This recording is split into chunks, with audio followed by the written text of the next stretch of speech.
मैनपुरी की करहल विधानसभा से उपचुनाव का मुकाबला कड़ा होने जा रहा है। बराबरी की टक्कर इसलिए भी मानी जा रही है क्योंकि सैफई परिवार के भतीजे तेज प्रताप यादव के सामने उनके फूफा अनुजेश यादव भाजपा से चुनाव मैदान में हैं। अनुजेश यादव शुक्रवार को नामांकन करने कलेक्ट्रेट पहुंचे। जैसा कि अंदाजा लगाया जा रहा था कि उनके नामांकन में सैफई परिवार से कोई आ सकता है, वो भ्रम टूट गया। अनुजेश यादव जब नामांकन करने पहुंचे तो उनके साथ उनकी मां और पूर्व विधायक उर्मिला यादव थी। उनके अलावा समाज कल्याण मंत्री असीम अरुण, पर्यटन मंत्री जयवीर सिंह सहित बीजेपी के कई पदाधिकारी नामांकन के समय कलेक्ट्रेट पहुंचे।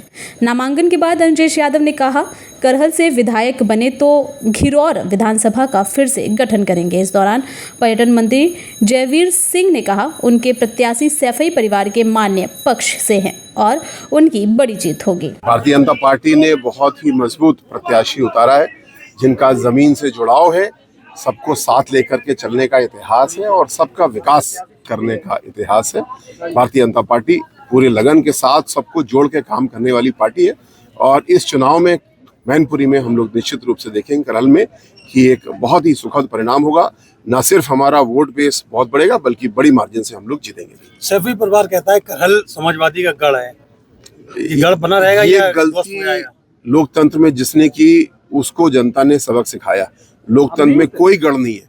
हर चुनाव में भारतीय जनता पार्टी के कार्यकर्ता हम लोग जाते हैं, हर घर में वोट मांगते हैं। जहां वोट मिला वहां भी, जहां नहीं मिला वहां भी हम वोट मांगते हैं। कोई गढ़ नहीं। हम पूरी विनम्रता के साथ में हर चुनाव में वोट मांगने जाते हैं और अर्जित करते हैं। क्या प्रयोग सफल होगा? मुझे पूरा विश्वास है प्रयोग सफल होगा और सम्मानित वोटर किसी भी समाज से हो, किसी भी वर्ग से हो, सबका समर्थन कमल को है और हमारे प्रत्याशी को है। हमें विश्वास है कि बहुत बड़ी सफलता हम लोग को मिलेगी। करहल की जनता ये कहती हुई दिख रही है कि ना तो सड़कें बनी है और ना ही कोई दराजों पे विकास हुआ है, तो कैसे देखते हैं इसको कि जो विकास हुआ है उसकी लंबी फहरिस्त हमारी है, हम सबके सामने प्रस्तुत करते हैं। हर घर में जाते हैं, अगर कहीं कोई विकास की कमी दिखती है तो उसको पूरा करते हैं। किसी का कोई प्रयास नहीं, भारतीय जनता पार्टी का अपना निर्णय है। काफी सोच विचार और विचार विमर्श के उपरांत प्रदेश की सारी टिकटें भारतीय जनता पार्टी ने सारे समीकरण बिठाते हुए जिताऊ प्रत्याशियों को उतारने का काम किया है और मैं समझता हूं कि बेस्ट परफॉर्म हमारे प्रत्याशी सभी करेंगे और करहल विधानसभा क्षेत्र के जो प्रत्याशी घोषित हुए हैं बेस्ट परफॉर्म करते हुए जनता का आशीर्वाद, जनता का स्नेह, जनता का प्यार दुलार मिलेगा और निश्चित रूप से हमारे प्रत्याशी के नेतृत्व में करहल में कमल खिलाने का काम हो सकेगा। आप लंबे समय से यहाँ पे विधायक हैं, मंत्री भी हैं, आप जनता से मिलते हैं, उसकी समस्या समाधान करते हैं।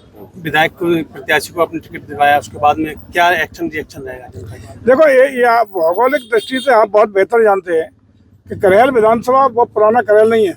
नए 2012 के बाद नए परिसीमन के बाद करहल में घिरौर विधानसभा क्षेत्र का बड़ा हिस्सा है, जिससे 2 बार हमारे प्रत्याशी की मां एमएलए रही, 2 बार हमारे प्रत्याशी के ताऊ एमएलए रहे, 2 बार मैं एमएलए उस क्षेत्र से रहा। अंतिम जब तक ये परिसीमन हुआ तब तक मैं एमएलए था।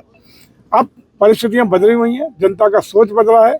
भले ही यदि लोकसभा चुनाव की आप बात करें, लोकसभा के चुनाव में जिस तरीके से 400 पार के नारे को लेकर के दिग्भ्रमित करने का काम इन्होंने किया था इंडी गठबंधन के लोगों ने कि ये 400 पार इसलिए मांग रहे हैं कि संविधान बदल जाएगा, 400 इसलिए मांग रहे हैं कि आरक्षण खत्म हो जाएगा।